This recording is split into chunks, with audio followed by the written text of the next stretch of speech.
नमस्कार, आप देख रहे हैं न्यूज़ मेकर सीरीज में आज बारी है कांग्रेस के जादूगर, जी हां, कांग्रेस के जादूगर अशोक गहलोत की। जादूगर हमने अशोक गहलोत को क्यों कहा, यह आपको बताएंगे इस पूरे प्रोग्राम में। इस प्रोग्राम को अंत तक देखिए। मैं हूं सौरभ कौशिक। अशोक गहलोत, जी हाँ, अशोक गहलोत जो हैं वो सीएम हैं राजस्थान के, जैसा कि आप सभी लोग जानते हैं। अशोक गहलोत आजकल सुर्खियों में हैं। सुर्खियों में किस लिए? क्योंकि कांग्रेस एक बहुत बड़े संकट का सामना कर रही है। पिछले कुछ दिनों में कांग्रेस ने अपने दो बहुत ही पुराने ओल्ड गार्ड और मंझे हुए नेता और मास्टर स्ट्रेटेजिस्ट, जिन्हें माना जाता था, अहमद पटेल और तरुण गोगोई, इन दोनों को जो है वो कांग्रेस ने लूज़ कर दिया है।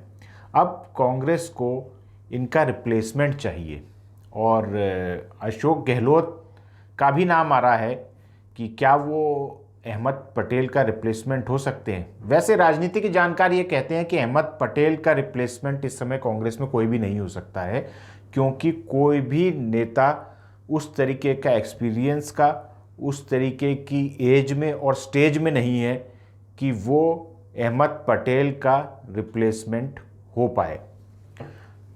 थोड़ा सा हम जानते हैं कि अशोक गहलोत जो है उनकी राजनीति के बारे में।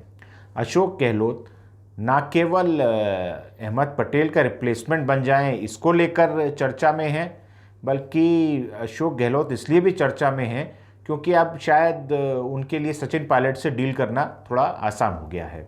आसान कैसे हो गया है?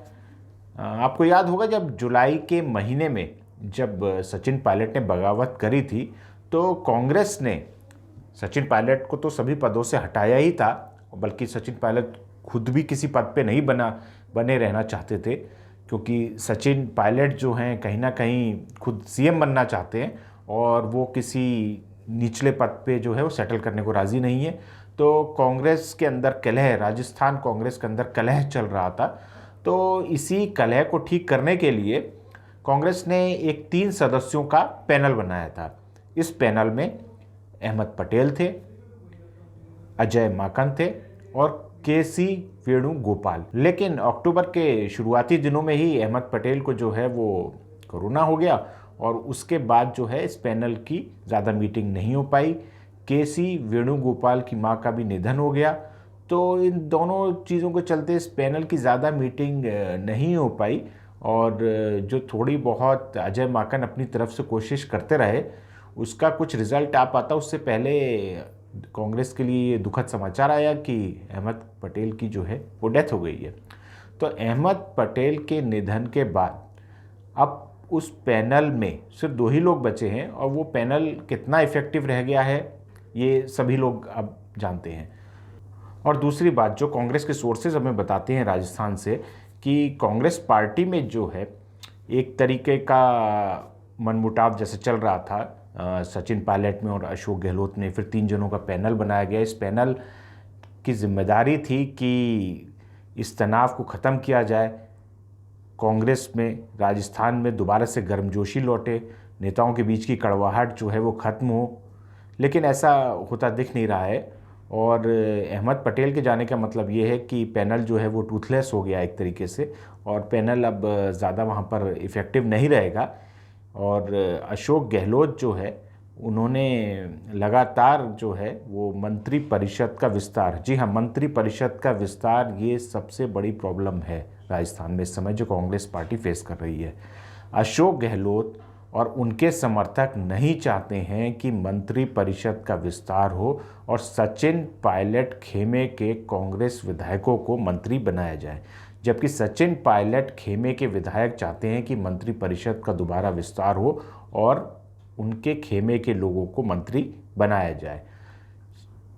अशोक गहलोत ने 2 बहाने से मंत्री परिषद का विस्तार नहीं होने दिया। पहले उन्होंने बोला निकाय का चुनाव है, फिर उन्होंने कहा कि विधानसभा के उपचुनाव हैं, और अब जबकि अहमद पटेल नहीं रहे हैं और इस बीच में अशोक गहलोत ने कहा जाता है कि अपनी पार्टी में पकड़ भी अच्छी बना ली है, तो शायद अब सचिन पायलट के लिए बहुत ही ज़्यादा मुश्किल होगा उस तरीके की चुनौती दे पाना जैसे कि उन्होंने जुलाई के महीने में अशोक गहलोत को दी थी। अशोक गहलोत के बारे में हम थोड़ा सा और जानते हैं कि क्यों ऐसा माना जा रहा है कि वो अहमद पटेल की भी जगह ले सकते हैं और मास्टर स्ट्रेटेजिस्ट बन सकते हैं, और इस समय राहुल गांधी जो है वो हो सकता है कि उन पर काफ़ी रिलाई करें फ्यूचर के लिए। तो वो हम आपको बताते हैं। इसके लिए हमें थोड़ा सा जो है अशोक गहलोत का जो राजनीतिक सफ़र है उसके बारे में हमें थोड़ा सा जानना होगा। तो अशोक गहलोत 69 ईयर्स के हैं। उनका जन्म 1951 में हुआ था। अशोक गहलोत जो है बचपन से ही गांधीवादी थे। वो गांधीवादी विचारधारा से बहुत ज़्यादा प्रभावित थे। वो हम आपको बता दें यहाँ पे कि वो वर्धा में जाकर के भी रह चुके हैं। अब वर्धा में जाके रहने का क्या मतलब है? वर्धा में वो इसलिए रहने गए क्योंकि वो गांधीवादी विचारों को, गांधीवादी लाइफस्टाइल को खुद फर्स्ट हैंड महसूस करना चाहते थे और उसे अपनाना चाहते थे। हालांकि गांधी जी नहीं थे, लेकिन गांधी जी के बारे में हम लोग जानते हैं कि उन्होंने वर्धा में काफ़ी समय अपना बिताया था। तो उसी जगह जाकर के जो है वो अशोक गहलोत काफ़ी समय रहे गांधीवाद को अपनाने के लिए। अशोक गहलोत को लेके कई दिलचस्प बातें हैं।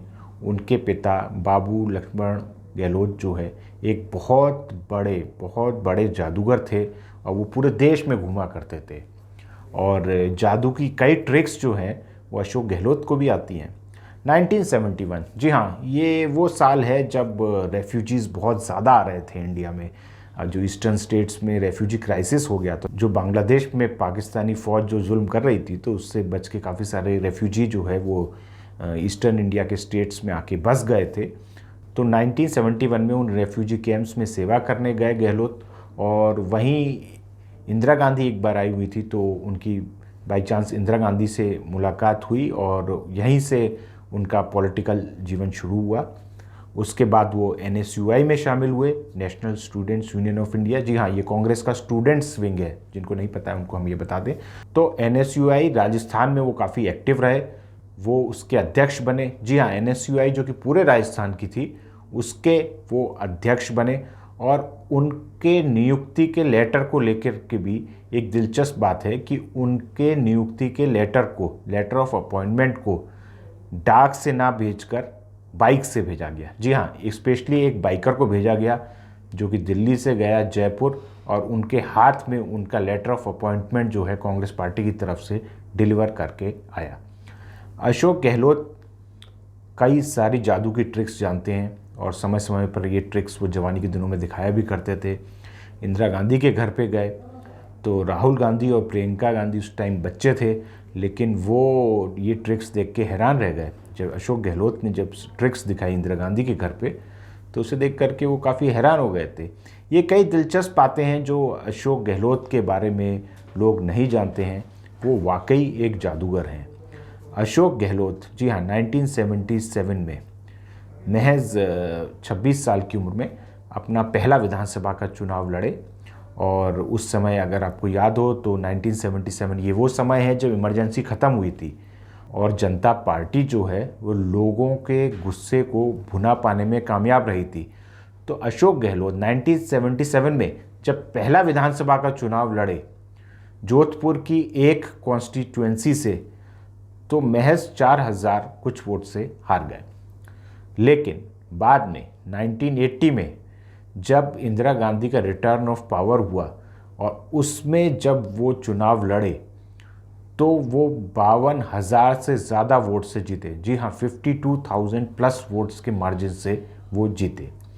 अशोक गहलोत 1984 में यूनियन काउंसिल ऑफ मिनिस्टर्स में शामिल हुए, राजीव गांधी के बेहद करीबी रहे। उसके बाद अशोक गहलोत को लेकर के, या जादूगर गहलोत के लेकर के एक किस्सा और फेमस आता है। हरिदेव जोशी, जी हाँ, हरिदेव जोशी, आप में से बहुत लोगों ने इनका नाम सुना होगा। ये CM हुआ करते थे राजस्थान के, और ये भी 3 बार CM रहे हैं कुल। तो हरिदेव जोशी और शिवचरण माथुर, ये दोनों कांग्रेस के बड़े नेता थे राजस्थान में। इन लोगों को साइडलाइन कराने में कहा जाता है कि बहुत बड़ा हाथ अशोक गहलोत का रहा है, और अशोक गहलोत जो है वो राजीव गांधी के काफ़ी करीबी थी। तो इसका एक दिलचस्प किस्सा है। ये साल 1988 की बात है। दरअसल 1987 में, यानी 1987 में पूरे देश में ज़बरदस्त सूखा पड़ा था और सर्दियों के मौसम में दिसंबर आते आते राजीव गांधी ने फैसला लिया कि इस बार जो कैबिनेट मीटिंग है वो सरिस्का में करी जाए। सरिस्का अलवर डिस्ट्रिक्ट में है, सरिस्का वाइल्ड लाइफ सेंचुरी। तो राजीव गांधी ने बोला कि इस बार सरिस्का में हम जो है वो कैबिनेट मीटिंग करेंगे। इसकी काफ़ी आलोचना हुई क्योंकि पूरे देश ने सूखे की मार झेली थी और जो सारे इंतजाम सरिस्का में करने पड़ते हैं वो भी केंद्रीय कैबिनेट मीटिंग के। तो विपक्षी पार्टियां इसको लेके काफ़ी हल्ला मचा रही थी, कई अखबार भी नेगेटिवली लिख रहे थे गवर्नमेंट के। तो राजीव गांधी ने एक फैसला किया।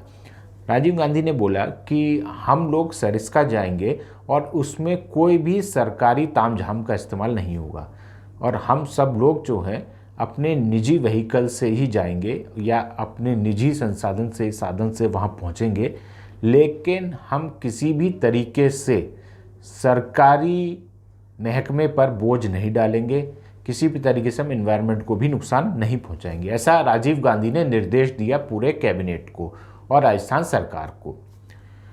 राजीव गांधी अपनी एसयूवी से निकले सरिस्का के लिए, दिल्ली से 170 किलोमीटर दूर।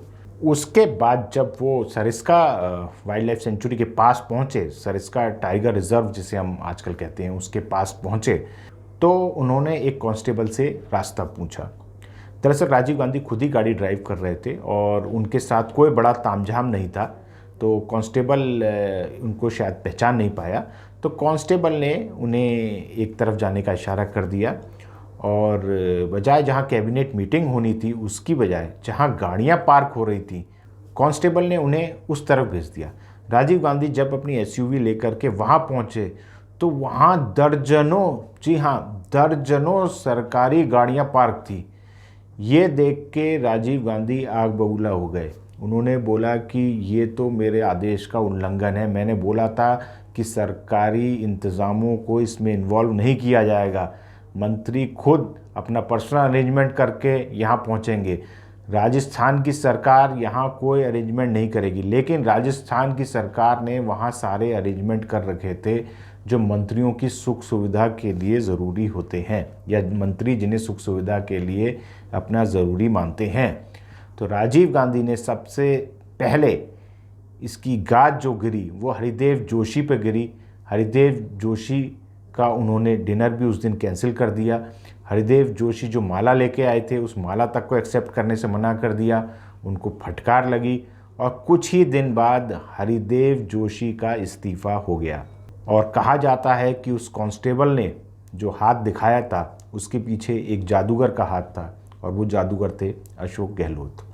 ये इस तरीके की थ्योरी है जो कि आपको जो भी लोग कांग्रेस की पॉलिटिक्स को पुराने टाइम से जो या राजस्थान की पॉलिटिक्स को पुराने टाइम से फॉलो करते आए हैं उन सभी ने ये कहानी सुनी है। और ये दिलचस्प वाकया जो है उन दिनों काफ़ी ज़्यादा डिस्कशन में आया था, मीडिया में भी और पॉलिटिकल सर्कल्स में भी, कि कैसे जो है वो अशोक गहलोत ने एक ही झटके में एक सीएम की कुर्सी चली गई एक कांस्टेबल के गलत रास्ता बताने की वजह से। तो अशोक गहलोत अभी फिर से आजकल सुर्खियों में हैं।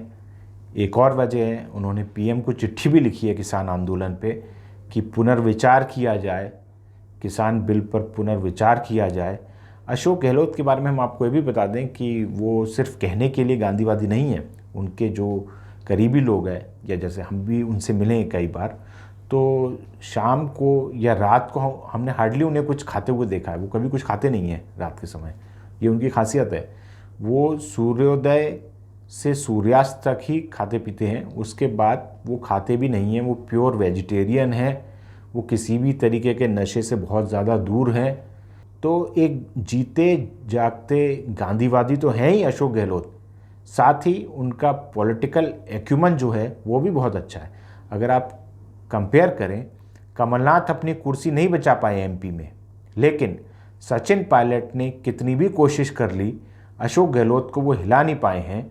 और अशोक गहलोत और ज़्यादा मजबूत हो गए हैं अहमद पटेल के चले जाने के बाद विद इन द कांग्रेस। तो ये थे हमारे आज के news maker Ashok Gehlot. News maker series में कल फिर से बारी आएगी एक और न्यूज़ मेकर की। तब तक देश और दुनिया की बाकी खबरों के लिए आप देखते रहिए IANS फीड्स।